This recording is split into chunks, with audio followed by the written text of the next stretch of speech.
വളർന്നു വരുന്ന നിങ്ങൾ സഹജീവി സ്നേഹവും നമ്മുടെ പരിസരത്തുള്ളവരെയും നമ്മളോടൊപ്പമുള്ളവരെയും നമ്മൾ ചേർത്ത് പിടിക്കുമ്പോഴും സ്നേഹിക്കുമ്പോഴും അവരോടൊരല്പം ദയ കാണിക്കുമ്പോഴും മാത്രമേ നമ്മൾ മനുഷ്യത്വമുള്ളവരായിട്ട് മനുഷ്യനായിട്ട് മാറുകയുള്ളൂ.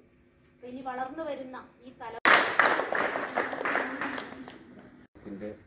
സ്വാതന്ത്ര്യ ദിനാഘോഷത്തിൽ പങ്കെടുക്കുന്നത് നമുക്കൊക്കെ അറിയാം. മഹാരഥന്മാരായ ഒരുപാട് ആളുകൾ ജീവൻ നൽകി നമുക്ക് നേടിത്തന്ന ഈ സ്വാതന്ത്ര്യം നമ്മുടെ ജീവിതത്തിൻ്റെ ഒരു ഭാഗമാക്കണം. തീർച്ചയായും എല്ലാവർക്കും അറിയാം, എല്ലാവരും അവരുടെ വിശ്വാസവും ഒക്കെ അത് എല്ലാവരെയും ഒരുപോലെ സ്നേഹം നിറഞ്ഞ വിദ്യാർത്ഥികളെ രക്ഷിതാക്കളെ, നമ്മുടെ രാജ്യം 78ാമത് സ്വാതന്ത്ര്യ ദിനം ആഘോഷിക്കുകയാണ്. ഞാൻ പറയാതെ തന്നെ നിങ്ങൾക്ക് എല്ലാവർക്കും അറിയാവുന്ന കാര്യവുമാണ്. നമ്മൾ ഇന്നത്തെ ഈ പരിപാടി വളരെ ലളിതമാക്കി ചുരുക്കിയിരിക്കുകയാണ്. കാരണം